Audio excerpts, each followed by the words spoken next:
Alright, well,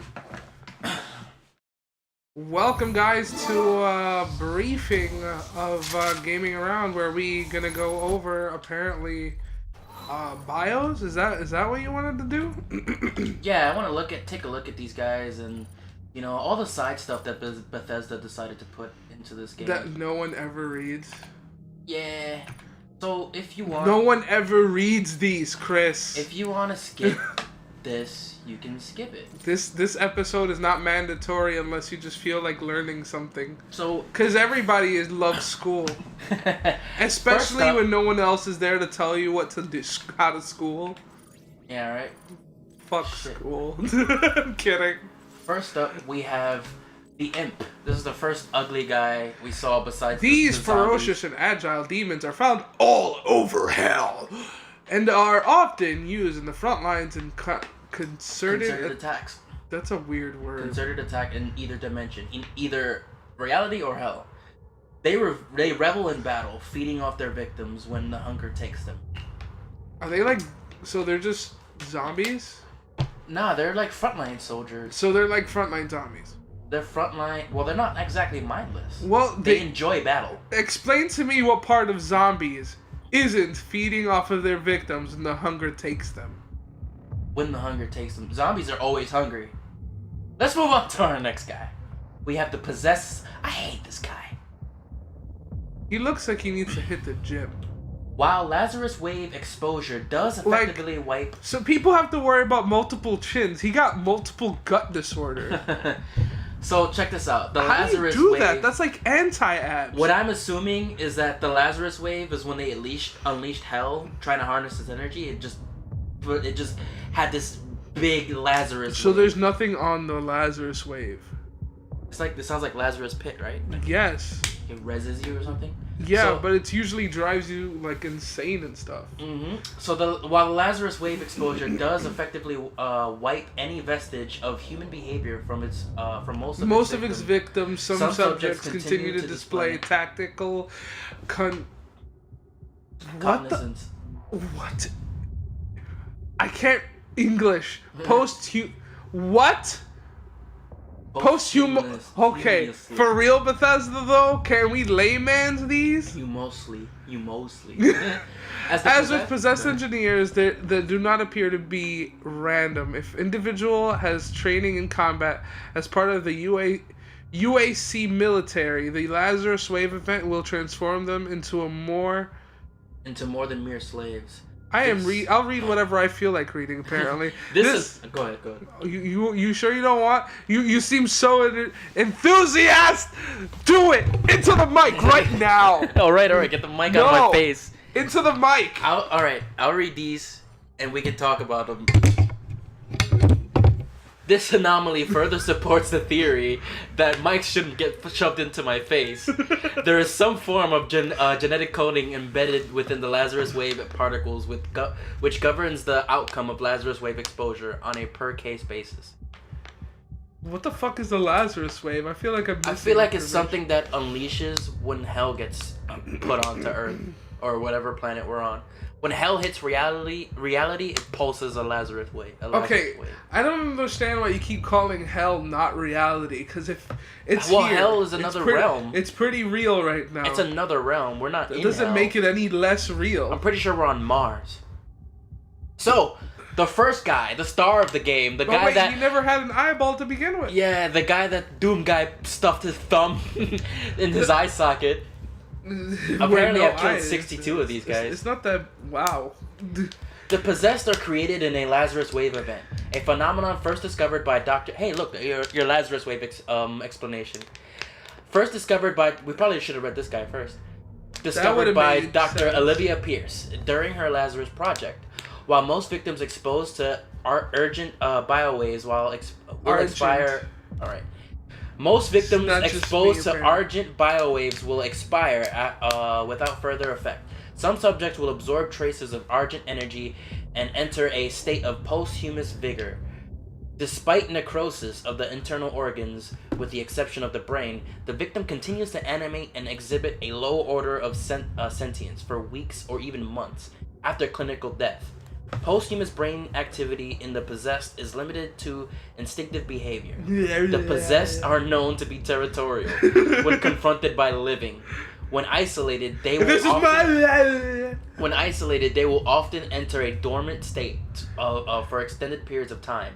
They will stand unmoving for days or weeks at a time until presented with a live food source or threatened by a predator. Now let's think about this for a second. Like, it just completely coat the area and piss, and you're just like, is this how you claim territory?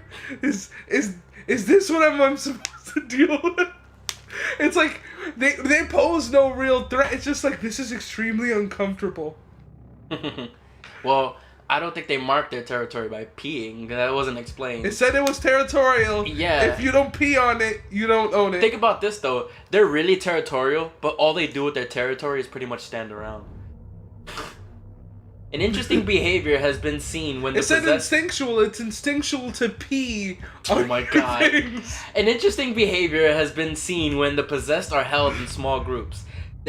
They will drag human corpses to a central location within their holding pens, and then perform a silent ritual around the pile of bodies. Pee. The resulting ceremonial site appears to be the initial stages of a gore nest. Pee. These actions must be driven by a telepathic communication with higher-ranking demons. Pee.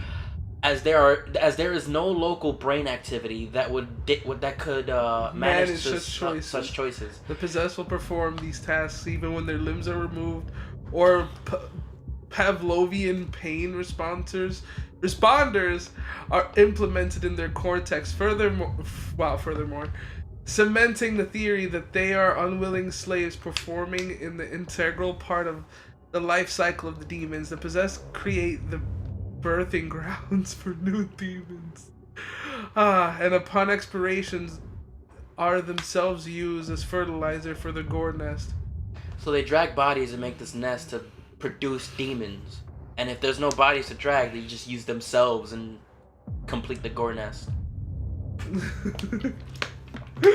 It's like they work for as long as they could, and then when they're just finally done, and they're just like, you know what, fuck it, and they're just like, just take me. They faceplant into the gore nest and then become a part of the fucking gore nest. Is that what that red thing with the eye was? A gore nest? Oh yeah, the thing that I pulled the heart out of and squished and spawned all those demons. You just destroyed all their hard goddamn work. Fuck them and their hard work. Stop. Additional relics were found in the tomb alongside the Doom Marine. The Praetor suit? Yeah, the Praetor suit. That's what I like to call it. Praetor. Yeah, it sounds cooler. Praetor, the Praetor suit. Anyways, some incantation tablets Chief and an ancient abs. combat suit. This guy was created before Master Chief. You respect the Doomguy. Doomguy deserves respect. Doomguy. You know what's funny? He's referred to as Doomguy. He actually dude, I kid you not. It looks like he has a self-destruct button on his chest. Don't press it. Good luck trying to press it. Don't press the red button. That's what I've learned. I don't think anyone... Doomguy's probably for different reasons. It's like, what you doing looking at my butt? I dare you to press my button. It's like not even a button. He's just like threatening people about it. He can't even think about his button. He just walks in with like his chest puffed out, and it's just like, just to make a point of like the button, he's like strutting around with it like he's super proud of this thing. Like that's a superhero symbol. He's just super button. He's not Doomguy anymore. An ancient combat suit, which was given a name. The tangent. That was all tangential. When found, it was encased in an inscribed stone tomb. The suit was extracted from the rock, cleaned, and subjected to numerous tolerance tests, and found to be almost impervious to any damage. It appears to have some mechanical function as well. Small receptors on the gloves and chest plate that attracted the agent plasma and dissipated it through I don't even capillary tubes in the substructure. Marking on the armor were also consistent with images of a man or a humanoid seen in several of the tablets and stone found on other expeditions. The same markings were also noted on the Helix Stone. Despite it being clear that the suit can be activated in some way, no method has been found to do it. It appears to be missing a component, likely the Doom Marine himself. Doom Marine. So there's actually an explanation for things floating into you, like health and armor and stuff. It absorbs it through the fucking capillary. Let me quote it. Fucking small receptors on the glove and chest plate that attract argent plasma and dissipate it through the capillary tubes and the substructures. That was an interesting. So this has veins. So it's like a body. It's like a bodysuit. It's like adding more body with armor. It's like an exoskeleton that can breathe. Like, now I'm thinking of his whole suit kind of like really good shoes. Yeah. This also this side episode is not only that for can breathe. This side episode is not only for information. We'll also be doing upgrades and allocating points. It's like Doomguy's perspirating and it's just like deodorizing his armpits for him. That's actually pretty cool. I want that suit. So like Doomguy never stinks. Or just stinks really, really bad. Like all the time. That just seems like something Doomguy would do. It's just like you can't be Doomguy without Doom, like Doom odor. So yeah, fear me.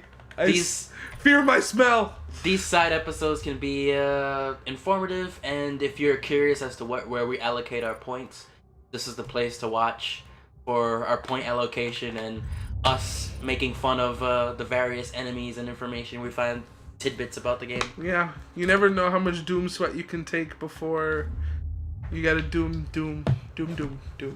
Yeah.